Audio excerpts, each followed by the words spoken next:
Le gouvernement congolais a confirmé ce jeudi le bilan humain et matériel lourd suite aux explosions survenues hier à Goma, alors que Kinshasa présente ses condoléances et pointe du doigt le contexte sécuritaire lié à la rébellion de l'FC M23. Des enquêtes sont en cours pour déterminer l'origine exacte de ces déflagrations. Alors que le prix à la pompe s'envole, le marché informel prend les relais. Le revendeur communément appelé Kadhafi propose désormais les litres d'essence entre 5 000 et 10 000 francs congolais. En l'absence de justification économique, cette flambée frappe de plein fouet les portefeuilles de ménage de la Tchopo. Nouveau journal sur SV Télévision. Bienvenue, mesdames et messieurs.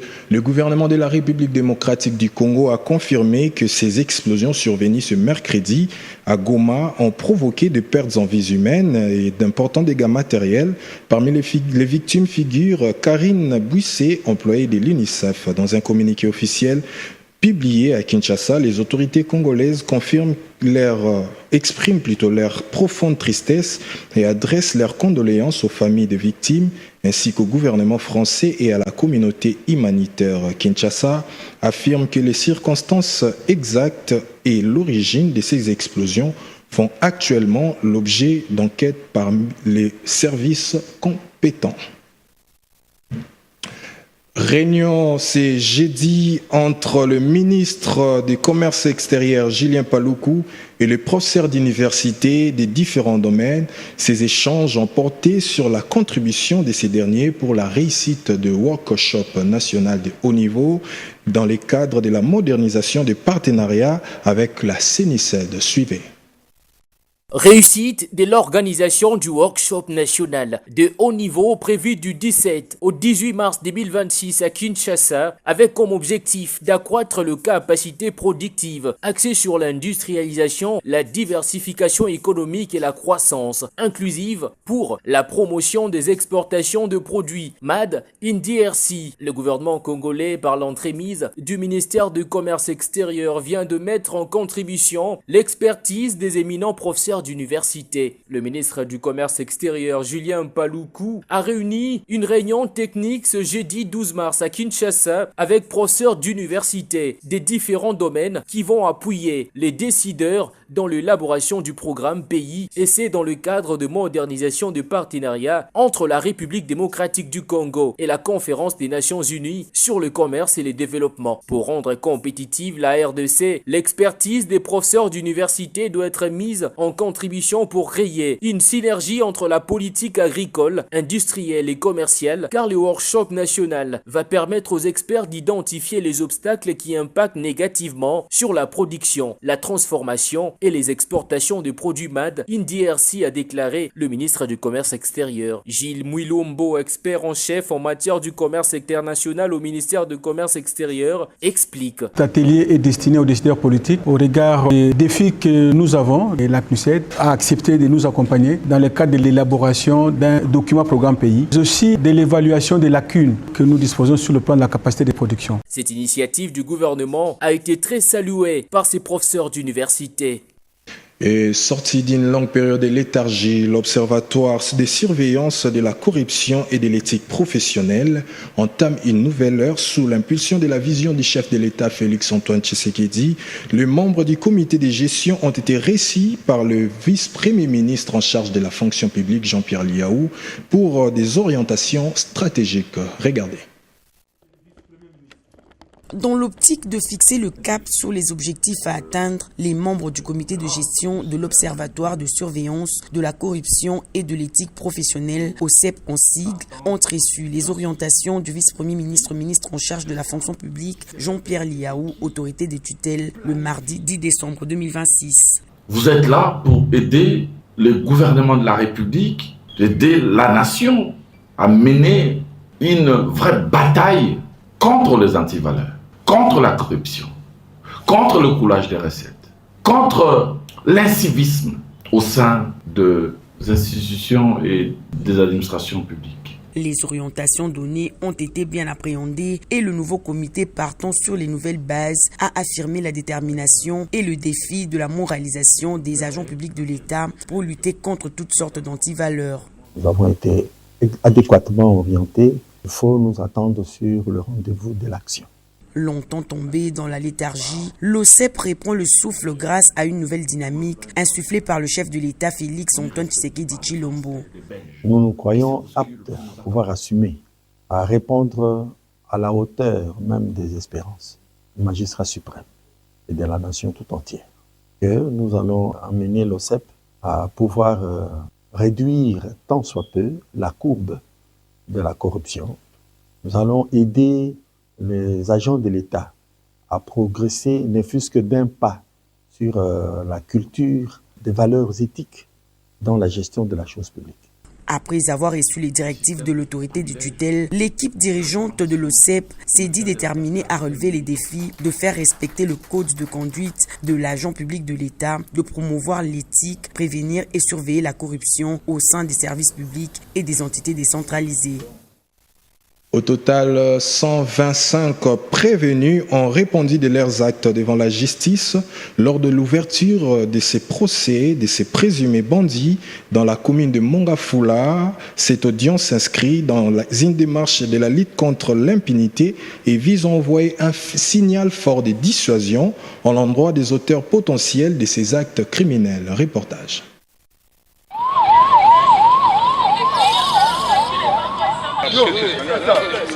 Dans le cadre des opérations menées depuis le début du mois de janvier par les forces de sécurité, 125 malfrats ont été arrêtés dans 4 communes de la ville de Kinshasa, principalement dans la commune de Mongafula. Ces présumés bandits opèrent à l'aide d'armes blanches et d'armes à feu. Parmi eux, figurent de prévenus poursuivis pour de faits graves, notamment le meurtre, le viol et d'autres actes de banditisme urbain. Organisée en plein air, cette audience publique s'inscrit dans une démarche de lutte contre l'impunité et vise également à envoyer un signal fort de dissuasion à l'endroit des auteurs potentiels de ces actes. Notons qu'après cette séance d'ouverture, le tribunal militaire a décidé de renvoyer la cause à une date ultérieure afin de permettre la poursuite de l'instruction de dossiers et de l'audition de prévenus. Vous avez mon capitaine.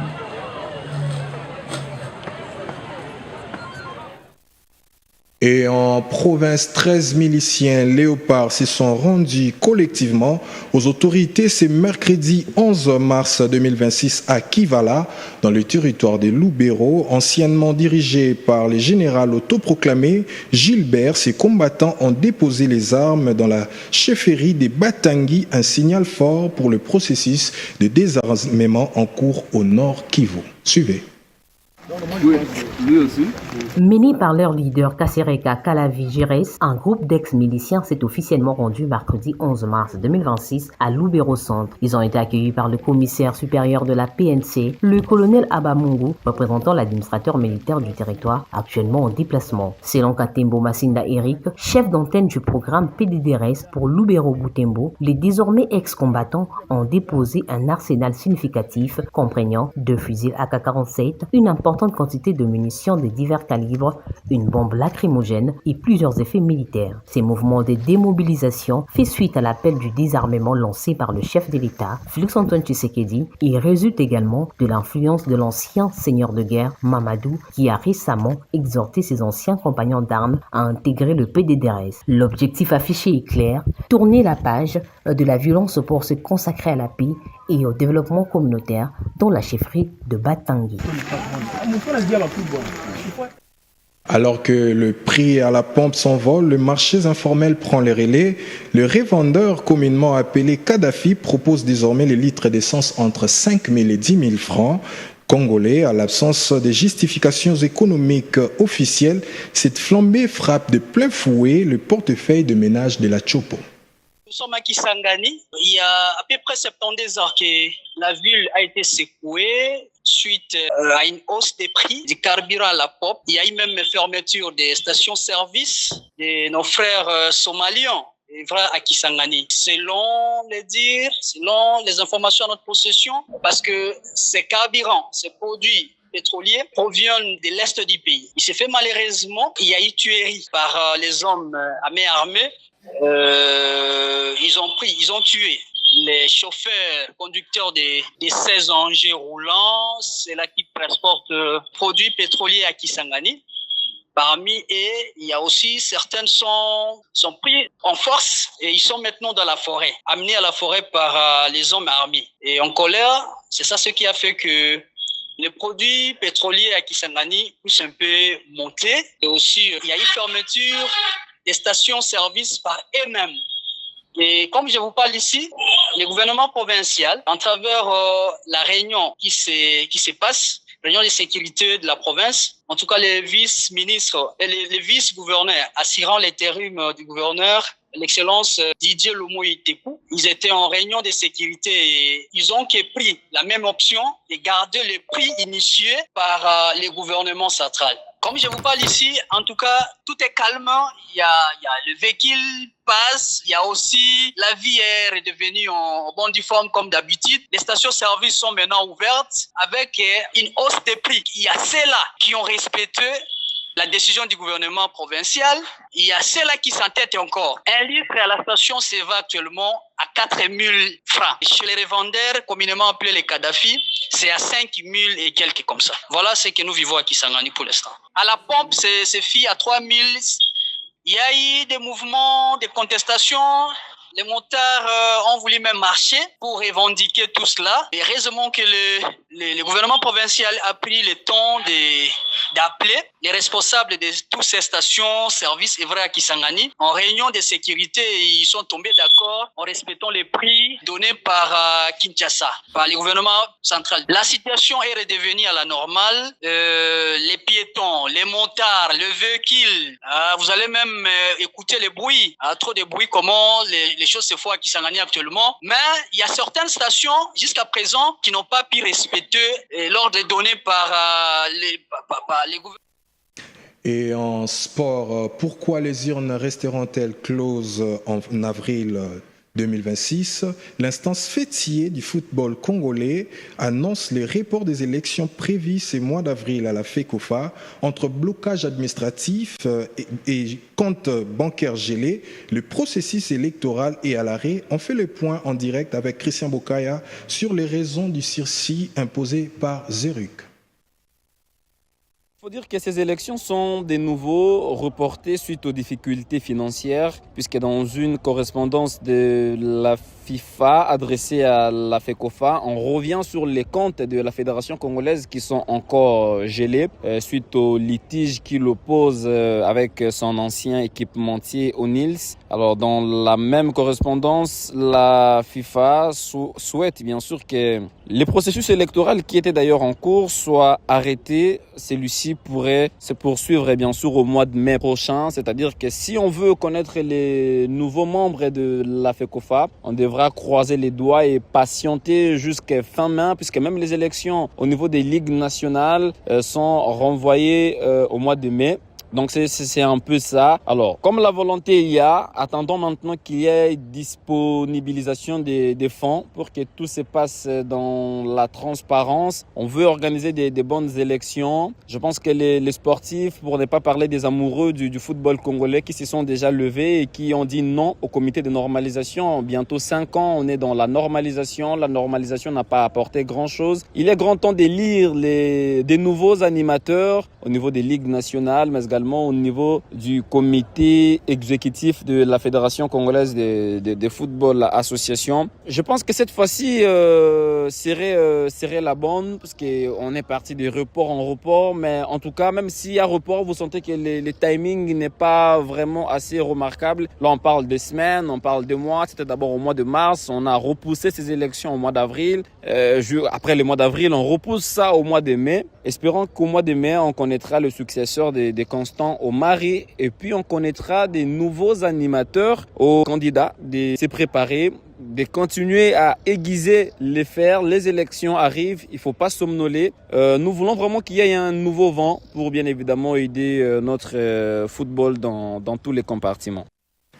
Ce journal est complètement terminé. Mesdames et messieurs, merci de l'avoir suivi. L'info reste en continu sur toutes les plateformes de SV Télévision.